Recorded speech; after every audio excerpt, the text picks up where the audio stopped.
Un entraînement ouvert au public, c'est assez rare pour être incontournable aux yeux de ces supporters qui, ce mercredi, n'ont compté ni le temps ni les kilomètres pour faire partie des 1000 chanceux. Je me suis levé à 7h30. Et moi, je travaille ce soir, je suis aide-soignant de nuit, je fais 24 heures d'affilée. Pourquoi ? Parce qu'on est un vrai supporter. On vient de la Mayenne. Nous, on est à la limite de la frontière, Saint-Pierre-la-Cour, et mon petit-fils est de Château-Gontier. D'accord. Et vous préférez Saint-René au Stade-la-Valois ? Ah ouais, c'est depuis longtemps, depuis longtemps. Moi, j'avais 11 ans quand j'ai commencé, j'en ai 64, alors Stade Rennais, je connais par cœur. Des supporters passionnés, mais aussi un peu critiques, du moins réservés vis-à-vis de certaines recrues. Valentin Rongier et Quentin Merlin. On attend de voir, mais ça a l'air d'être de bons joueurs. Ouais. À Marseille, ils donnaient le change, alors on voit pas pourquoi à Rennes, ils ne feraient pas pareil. C'est des bons joueurs, mais c'est de là où ils viennent qui dérange le plus.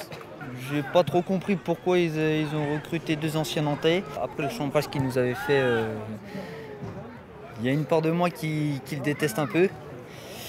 Mais sinon, content qu'ils soient là.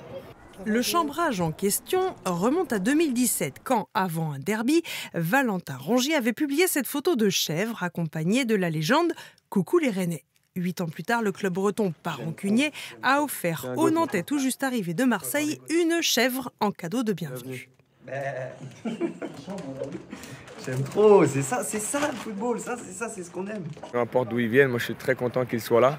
Je pense que l'histoire du football, ça fait partie aussi de ces belles histoires où on voit des joueurs être dans des clubs et venir dans d'autres. Parfois il y a des grosses rivalités.